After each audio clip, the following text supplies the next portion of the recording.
मुसलमान Indians by choice हैं, by chance नहीं। सत्ता पक्ष से सवाल करना चाहूंगी कि जो विजन आजादी के समय के लोगों का था राष्ट्रगीत को स्वेच्छा पर छोड़ने का, उसी का अनुसरण माननीय अटल बिहारी वाजपेयी जी ने किया, तो क्या वे भी मुस्लिम तुष्टीकरण कर रहे थे? जी नहीं, अटल बिहारी वाजपेयी जी राजधर्म निभा रहे थे। देश में सब धर्मों को एक साथ लाना, सबके जज्बात का एहसास करना ही सबसे बड़ा राष्ट्रवाद है। ये आत्म मंथन की घड़ी है। यही समय है कि हम वंदे मातरम को सिर्फ नारा नहीं, नीति और जिम्मेदारी बनाए। सारे जहां से अच्छा हिंदुस्तान हमारा, हम बुलबुले हैं इसके, ये गुलसिता हमारा। मजहब नहीं सिखाता आपस में बैर रखना, हिंदी है हम, वतन है हिंदुस्तान हमारा। आज हमारे राष्ट्रगीत के 150 वर्ष पूरे होने पर हो रही महत्वपूर्ण चर्चा में गर्व के साथ एक भारतीय होने के नाते मैं अपने विचार रखना चाहती हूँ। सदन में इतिहास को तोड़ मरोड़ कर पेश करके फिर से मुस्लिम तुष्टीकरण के नाम पर भारतीय मुसलमानों को कटघरे में खड़े करने की कोशिश की जा रही है। लेकिन मैं सदन में बताना चाहूँगी कि हम भारतीय मुसलमान जिन्ना के आह्वान को ठुकराकर अपने इस प्यारे वतन की मिट्टी के साथ मजबूती से जुड़े रहे। हमने महात्मा गांधी, बाबा साहब डॉक्टर भीमराव अंबेडकर, रविंद्रनाथ टैगोर जी, सुभाष चंद्र बोस जी, मौलाना अबुल कलाम आज़ाद, अशफाक उल्लाह खां साहब के विचारों को अपनाया। हम भारतीय मुसलमान इंडियंस बाय चॉइस हैं, बाय चांस नहीं। वंदे मातरम के किन छंदों को राष्ट्रगीत के तौर पर अपनाया जाए, यह फैसला सर रविंद्रनाथ टैगोर और सुभाष चंद्र बोस जी जैसे नेताओं के परामर्श के बाद हुआ। क्या अब हम उन महान नायकों की समझ पर प्रश्न चिन्ह उठाएंगे? उन्हें देश को बांटने वाला और तुष्टीकरण करने वाला कहने का पाप करेंगे? उन महान हस्तियों ने वंदे मातरम के उन छंदों को अपनाया जिन्होंने देश के हर वर्ग, हर धर्म के मानने वालों को एक सूत्र में पिरोने का काम किया। और मैं एक घटना आप लोगों के सामने रखना चाहती हूँ।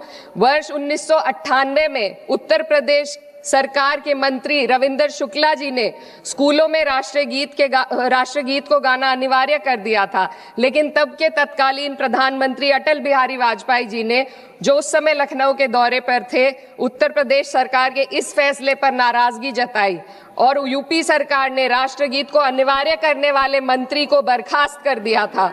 अब मैं सत्ता पक्ष से सवाल करना चाहूंगी।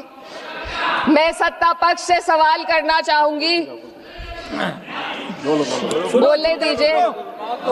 मैं सत्ता पक्ष से सवाल करना चाहूंगी कि जो विजन आजादी के समय के लोगों का था राष्ट्रगीत को स्वेच्छा पर छोड़ने का, उसी का अनुसरण माननीय अटल बिहारी वाजपेयी जी ने किया, तो क्या वे भी मुस्लिम तुष्टीकरण कर रहे थे? जी नहीं, अटल बिहारी वाजपेयी जी राजधर्म निभा रहे थे। देश में सब धर्मों को एक साथ लाना, सबके जज्बात का एहसास करना ही सबसे बड़ा राष्ट्रवाद है। माननीय अध्यक्ष महोदय, आज हमें वंदे मातरम के असली भाव को समझना जरूरी है। यह गीत तो देश के जल, जंगल, जमीन, हरियाली और निर्मल हवा की वंदना को समर्पित है। यह भारत की जन जन की मंगल कामना करता है कि भारत का हर नागरिक स्वस्थ रहे, सुरक्षित रहे और सम्मान के साथ जी सके। सुजलाम सुफलाम का अर्थ है, सुनिए, ऐसा देश जहां स्वच्छ और पर्याप्त जल हो, जहां नदियां जिंदा हो, बहती हो, जीवन देती हो। अध्यक्ष महोदय, लेकिन अब जरा यमुना का हाल देखिए। दिल्ली प्रदूषण नियंत्रण समिति की 2025 की रिपोर्ट बताती है कि यमुना के कई हिस्सों में बीओडी स्तर 127 mg पर लीटर है तक पहुंच चुका है, जबकि किसी जीवित नदी के लिए ये 3 mg पर लीटर से कम होना चाहिए। ये सिर्फ नदी का संकट नहीं है, ये किसान का संकट है। नमामि गंगे के नाम पर हजारों करोड़ रुपए खर्च हो गए, लेकिन सच्चाई ये है कि आज भी गंगा और यमुना के किनारे किसान मजबूरी में उसी जहरीली पानी से खेती कर रहा है। वही जहर अनाज में उतरता है और वही जहर किसान की जिंदगी को धीरे धीरे खत्म कर देता है। अध्यक्ष महोदय, जब पानी जहर हो जाएगा तो सुजलाम कैसे होगा? जब किसान बर्बाद होगा तो सुफलाम कैसे होगा? मलयज शीतलम, मलय का अर्थ है मलय पर्वत से बहने वाली ठंडी, सुगंधित, चंदन जैसी हवा जो जीवन देती है, बीमारी नहीं। आज मैं इस सदन से पूछना चाहती हूँ, क्या आज के भारत की हवा मलयज शीतलम है? नहीं अध्यक्ष जी, बस संसद से बाहर कदम रखिए, एक गहरी सांस लीजिए। ये चंदन की महक नहीं, ये जहर है जो आपके हमारे फेफड़ों में उतर रहा है। दुनिया के 20 सबसे प्रदूषित शहरों में से 13 भारत में है। दिल्ली की हवा में सांस लेना मानो रोज 20 सिगरेट पीने जैसा हो। भारत हर साल सर्दियों में जहरीली हवा के प्रकोप में घिर जाता है। AQI गंभीर स्तर पर आ जाता है। ठंडी हवा का सपना अब गैस चेंबर की हकीकत बन चुका है। हम वो देश हैं जहां सरकार प्रकृति पर बने गीत का मान मर्दन तो करती है, पर उसी प्रकृति, जंगल, हवा, पेड़ को बचाने वाले कानूनों को धीरे धीरे खुद ही खत्म कर रही है। ये है आज के हमारे मलयज शीतलम की अफसोसजनक सच्चाई।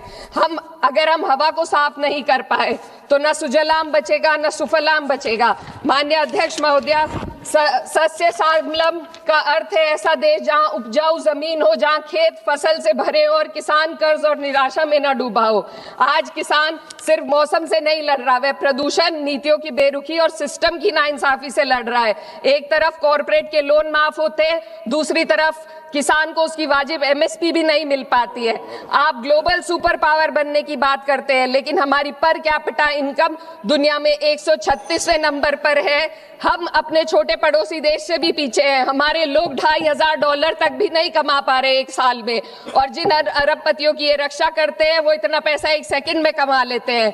आज वंदे मातरम को बुनियाद बनाकर राजनीति की जा रही है, लेकिन जमीन पर जंगल पूंजीपतियों को सौंपी जा रही है। आदिवासियों को उनके घरों से उजाड़ा जा रहा है।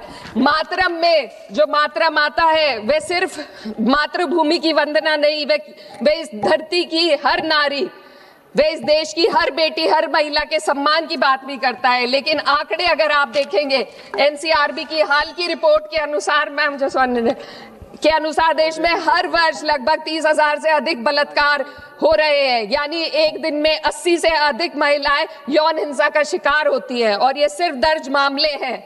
जब जम्मू कश्मीर की एक बच्ची हिंसक अत्याचार का शिकार होती है, जब सत्ता से जुड़े लोगों पर आरोप लगते हैं और कार्रवाई वर्षों लटक जाती है, जब उन्नाव की पीड़िता लखनऊ के दरबार में इंसाफ को लेकर अपनी जान देने पर आमादा होती है, जब बिल्किस बानो के अपराधियों का सरकार के लोग द्वारा स्वागत किया जाता है, तो ये घटनाएं वंदे मातरम की आत्मा पर चोट पहुंचाती है।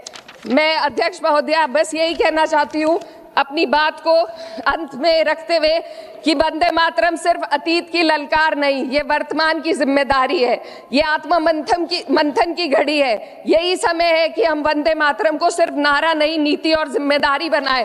और अपने जज्बात को मैं आलमा इकबाल साहब के तराना हिंद के साथ इस सदन में रखना चाहती हूँ कि सारे जहां से अच्छा हिंदुस्तान हमारा, हम बुलबुले हैं इसके, ये गुलसिता हमारा। मजहब नहीं सिखाता आपस में बैर रखना, हिंदी है हम, वतन है हिंदुस्तान।